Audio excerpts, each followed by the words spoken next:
오늘 마태복음 16장 20절.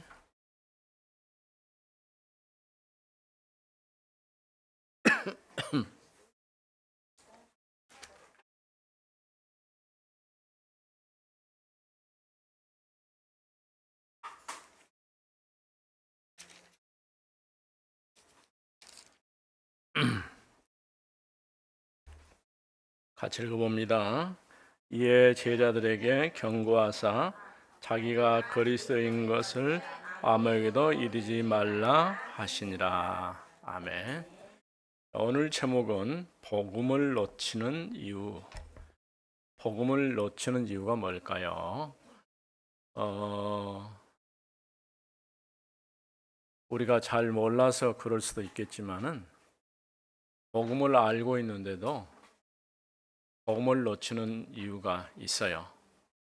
우리 렘넌트 때에 교회 와서 말씀 듣고 신앙생활 했던 친구들이 조금 크면서 교회도 안 와요. 또 뭐라고 얘기하느냐? 나는 예수님이 그리스도인 것이 안 믿어진다. 이렇게 말하는 친구가 있어요. 믿음은 내가 믿고 싶어서 믿어지고 안 믿고 싶어서 안 믿어지고 그런 게 아니라 하나님이 은혜로 주셔야 돼요. 그래서 내가 하나님의 자녀로 부름받은 것이 확실하다면 우리는 예수님이 그리스도인 것을 입으로 시인한다고 그랬어요.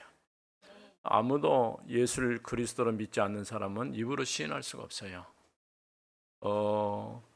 여러 가지 얘기들을 많이 하는데 우리는 하나님의 자녀가 맞고 하나님이 나와 함께 하시면 예수님이 그리스도인 것을 시인할 수가 있어요. 그래서 성경은 누구든지 주의 이름을 부르는 자는 구원을 얻으리라 이렇게 말씀했어요.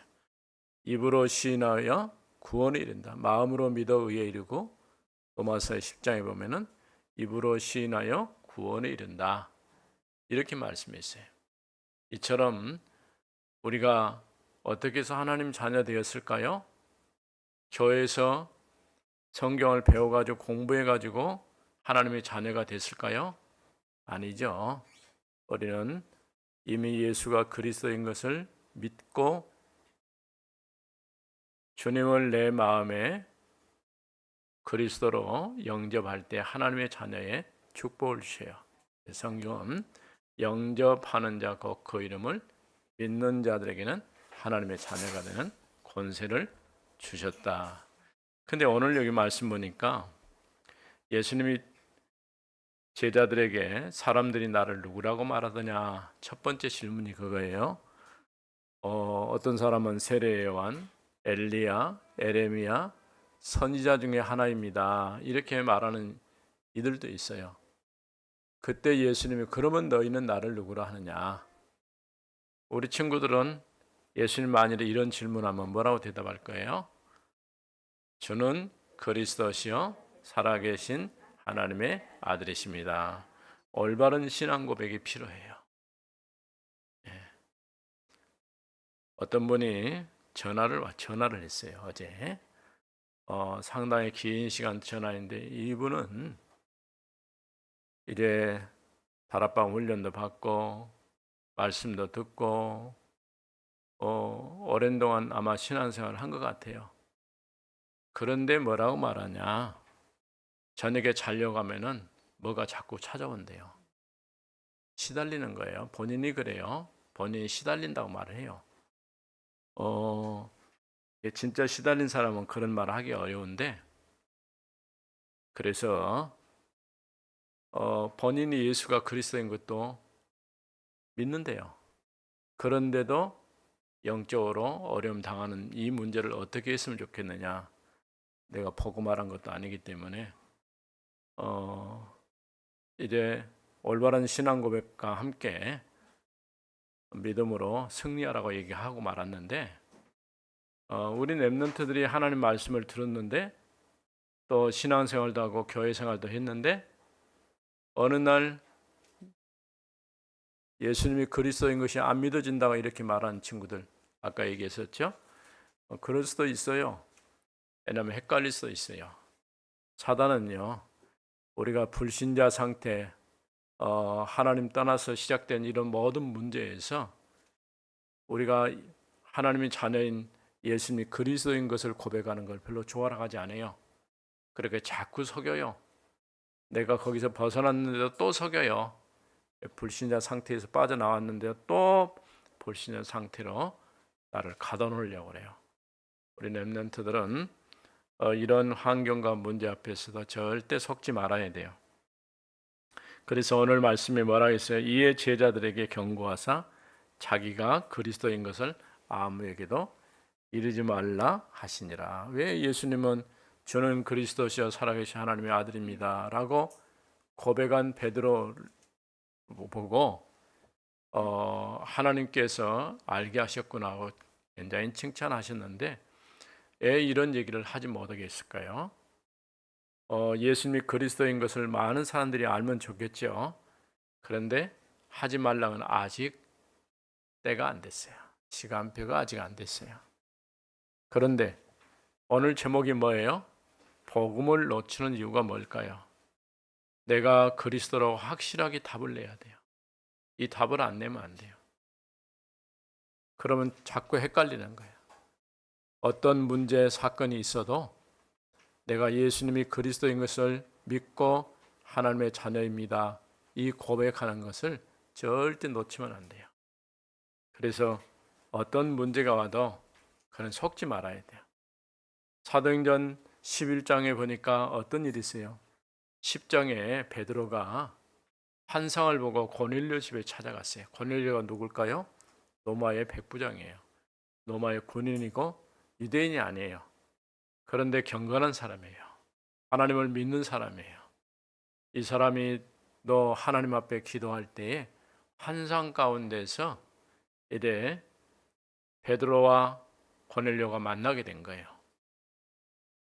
베드로가 고넬료 집에 갔을 때에 복음을 전하니까 고넬료 집에 속해 있는 모든 사람들이 기다리고 있다가 복음을 받게 된 거예요.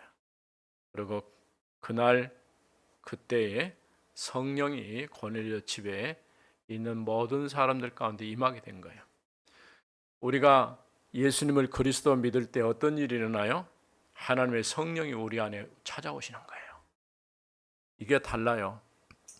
그냥 내가 예수가 그리스도인 것이 믿어집니다 라고 말만 했는데도 하나님께서 나와 함께 하셔서 성령으로 역사하셔요. 그때부터 성령이 나를 주관하시는 거예요.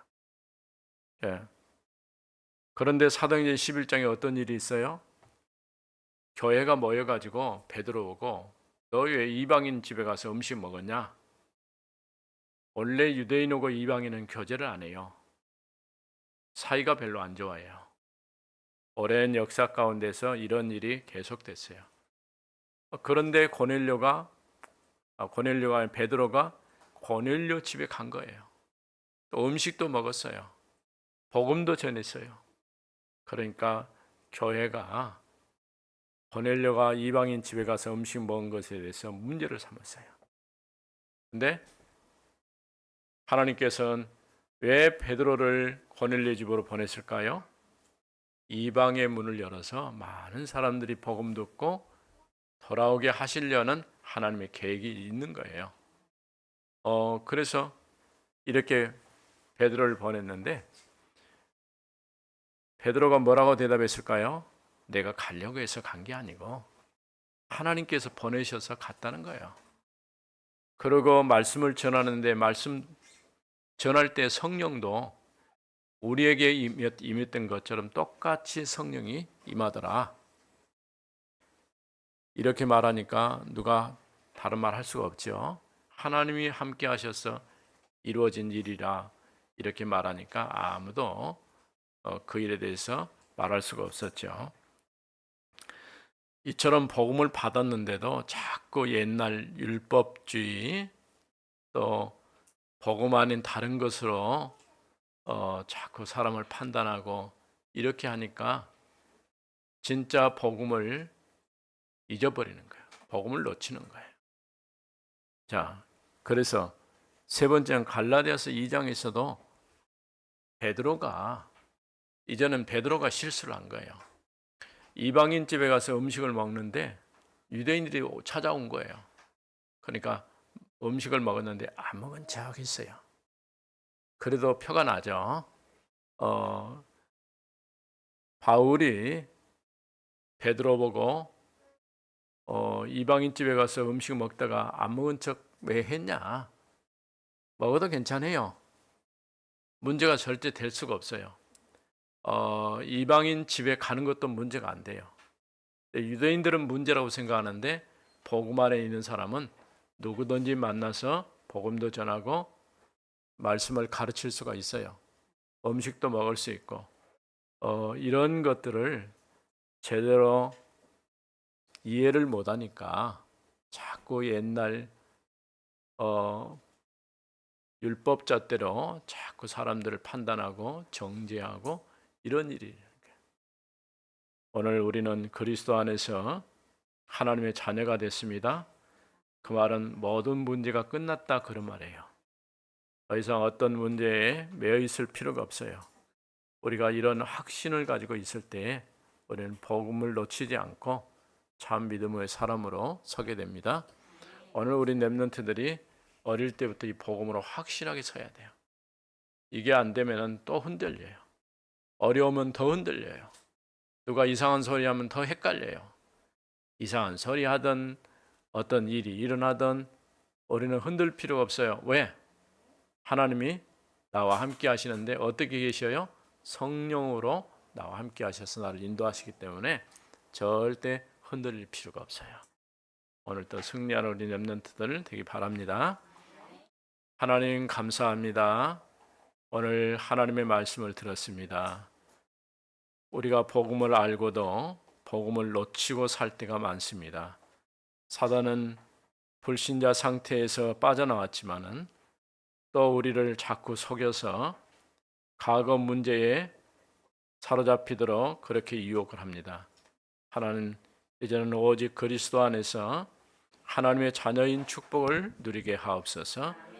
어떤 일이 있어도 누가 무슨 말을 해도 절대 흔들리지 않고 복음 안에 확실하게 서 있게 해주세요.